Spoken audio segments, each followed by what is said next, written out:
Jay here with FCP Euro, and today I'm going to show you how to replace the engine mounts on this 2004 Volvo S60. Let's begin. Alright, first we're going to start with this top engine mount. That is the torque arm bushing. Start by removing the two T25 Torx located on the charge pipe.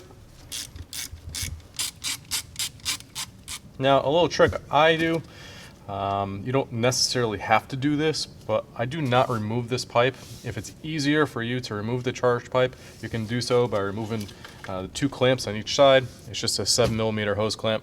But what I'm going to do is I'm going to remove the top covers here.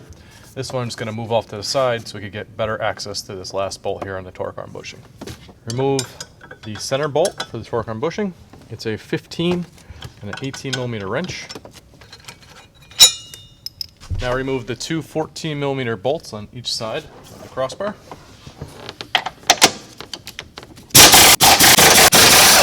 Now remove the bar from the vehicle.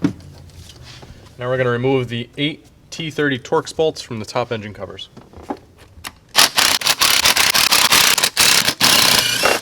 This one we're just going to move off to the side to gain access to that bolt. Now remove the four 14mm bolts from the engine mount.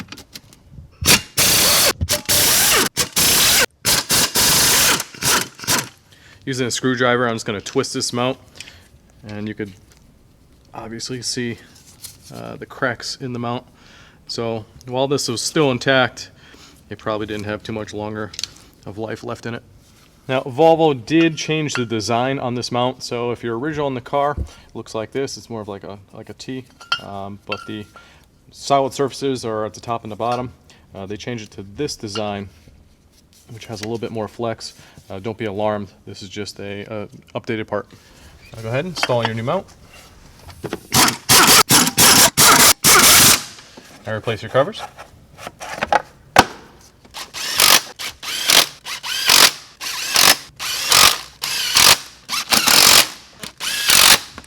Now reinstall your crossbar.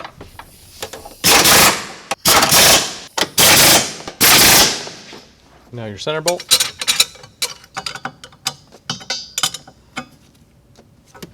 Last, your two T25 Torx. I recommend to start with the lower Torx and thread it in. Alright, the upper mount is complete. Let's move on. Alright, for the front engine mount, it's actually located on the passenger side. Remove the passenger side front wheel, and that's going to get you better access. To gain access to the mount, you're going to have to remove the shield. It's two 10mm nuts. Go ahead and remove those now.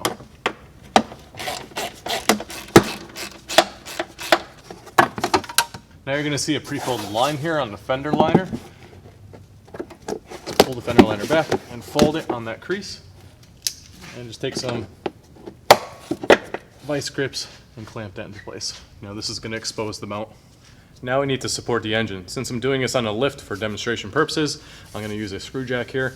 If you're at home doing this on the ground, you could just use a regular jack.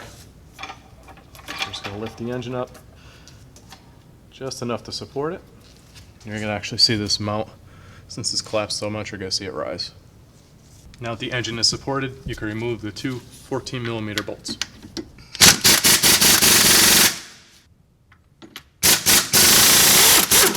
Now there's two bolts that secure the mount to the subframe. We're going to go ahead and remove those now. The first one is right underneath the pulley, right where my finger is. The second one, it might be easier to go from the back.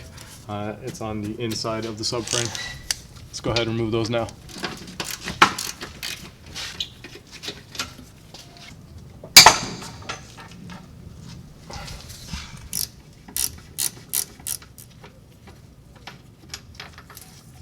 Now remove the mount.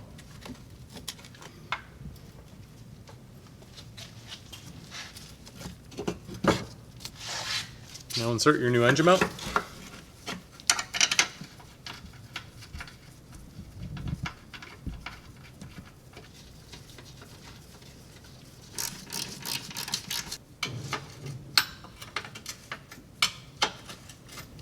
Now lower the engine until you feel the upper bolts seat into place.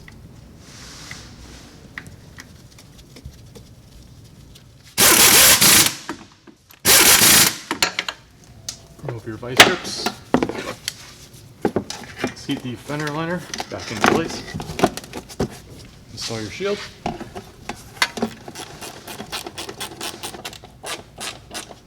Now moving on, we're going to replace the transmission torque mount. Very simple to install, 2 14mm bolts and 2 18mm nuts.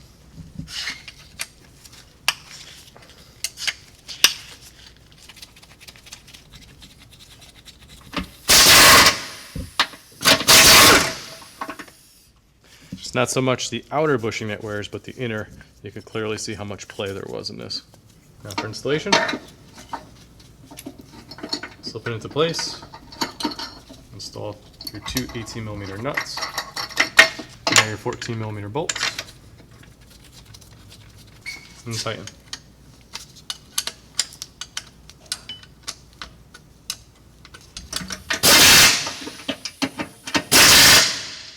Alright, now we're going to replace the front and rear mount. The front mount is located by the radiator. The rear mount is located just underneath the turbo.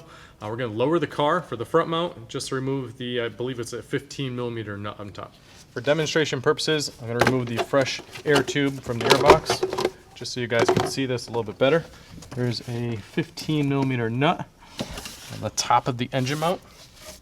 Best way to get at that is with a swivel socket and a long extension.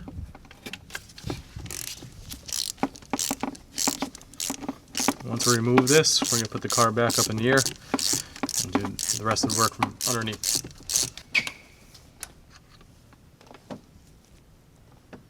Now once again, support the engine.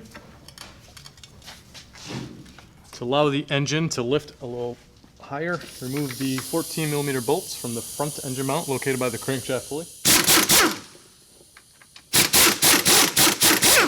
Remove the 2 18mm nuts from the transmission torque mount. Now remove the 14mm bolt from the bottom of the engine mount. You can access it right through the subframe. Now you can lift the engine just enough to snake the mount out of place.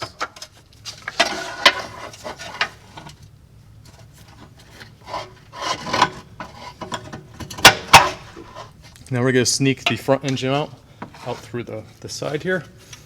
So remove the splash pan underneath the radiator. Just one 10mm bolt. This one is broken. Usually there's a little lock tab here. It sits up there. You just have to go at it with a flathead screwdriver. But since it's broken, we have to skip this step. Now I'll take the engine out and sneak it out through the side. Now take your new mount and slide it back into place.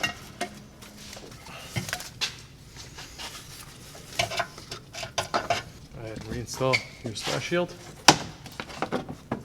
Like I said, mine's broken. So when you're reinstalling this on yours, just make sure you line that little snap tab back up. Now tighten your 10mm bolt for the splash shield. Now line the threaded stud into the hole and push your mount back into place.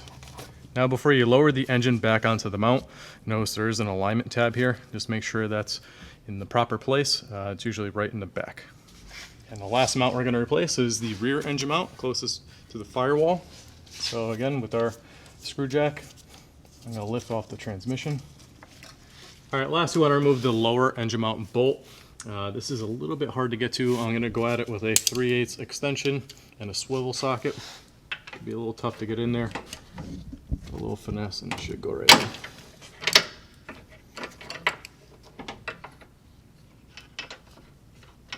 Now remove the bottom bolt.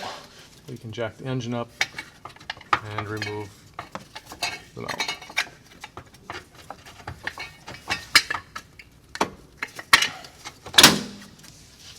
Reinstall your shield. Make sure your alignment pin is lined up. Quick little secret I'll let you guys in on. The bottom bolt actually snapped off on me. You can see all this corrosion here. That stud was just completely seized in there, and with enough force it just came right off. So it may not be a bad idea to get replacement bolts if you're going to replace this back engine mount. Now, thread on the top nut for the rear engine mount. I'm not going to tighten it just yet. Now we're going to install the bottom bolt. As you can see, this engine mount is still free. I still have the engine supported.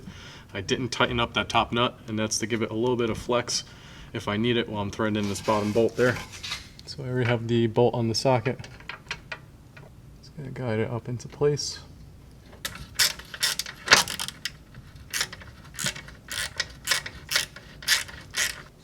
Alright, so now that our bottom bolt is threaded in, we're going to go ahead and lower the engine and the mount back into place. You can now tighten the top nut, 15 millimeter. Now tighten the bottom bolt. Now thread in the bottom bolt for the front engine mount. And tighten.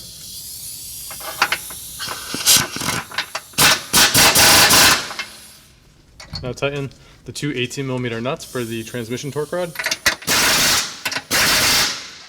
Now thread your bolts back in for the front engine mount that's by the crankshaft pulley.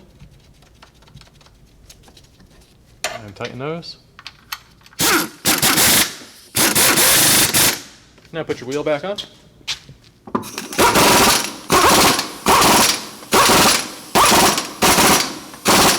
Now take your nut for the top engine mount. You just put that right back in place.